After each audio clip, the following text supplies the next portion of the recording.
Good morning, my brothers and sisters. Welcome to episode 58 of Be With Me.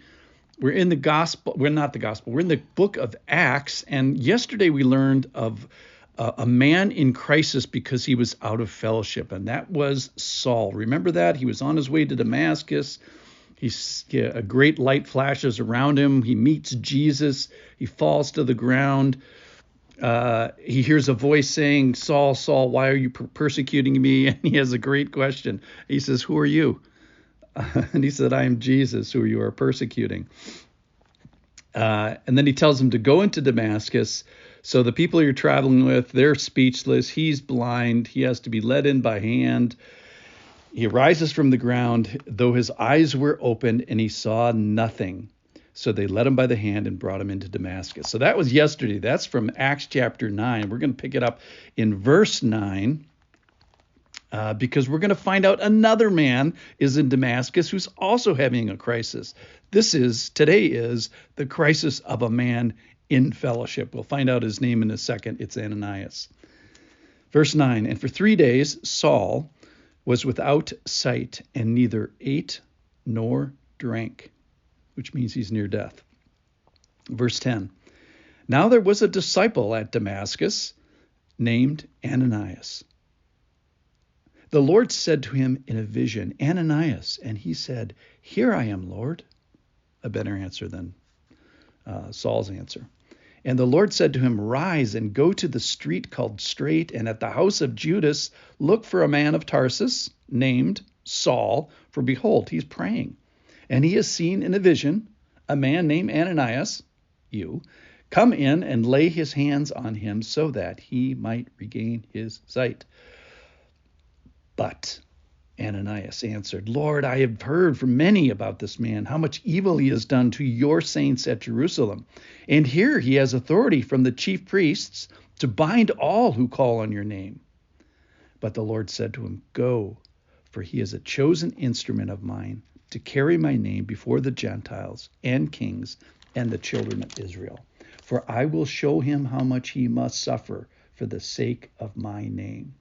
So Ananias, ... I'm not going to tell you what he does because it's so darn exciting. We have to sit in the crisis here. So here's the crisis of the man in fellowship. So crisis number 1 is that the Lord appears to him. Jesus appears to him in a vision. Verse 17 says, Jesus has sent me. So that's enough right there. Just, I had a vision with the Lord in it personally.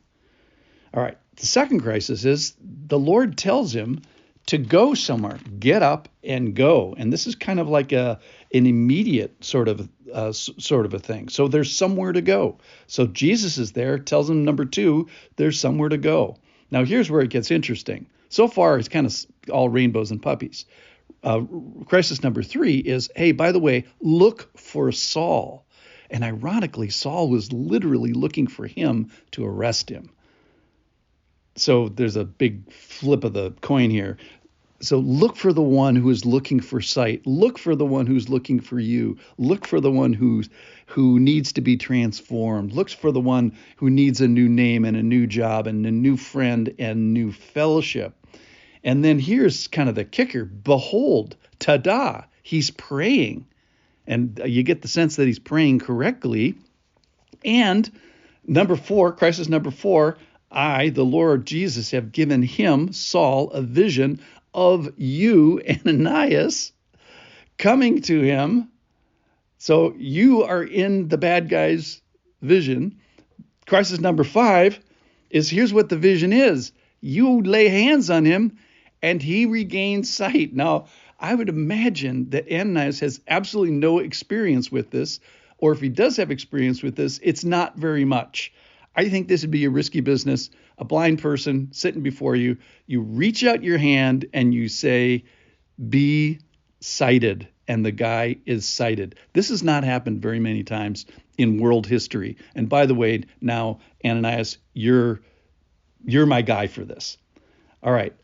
So here's Ananias's a little stutter step. This is his crisis number 6.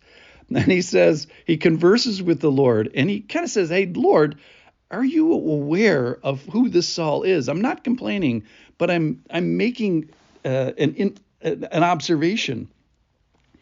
And he says, Lord, I've heard from many about this man, how much evil he has done to your saints at Jerusalem, and he has authority from the chief priest to bind all who call his name. So here's Ananias' stutter step, where he might be complaining, but he's at least making an observation. So he has this authority from the Jerusalem leaders to bind people, arrest them, and drag them back to Jerusalem. And then the Lord lays it on him. So this is crisis number 7. And he says, go. But the Lord said to him, Jesus says to him, go, for he is a chosen instrument. So the authority that he has, that Saul had a second ago from the chief priest, now I'm giving him authority as a chosen instrument. So he trumps that gloriously. And here it is. It's to carry my name to the Gentiles, to kings and Jews. And then step number 3 in this is the revelation. I'm going to reveal to him the suffering that he, Saul, has to undergo.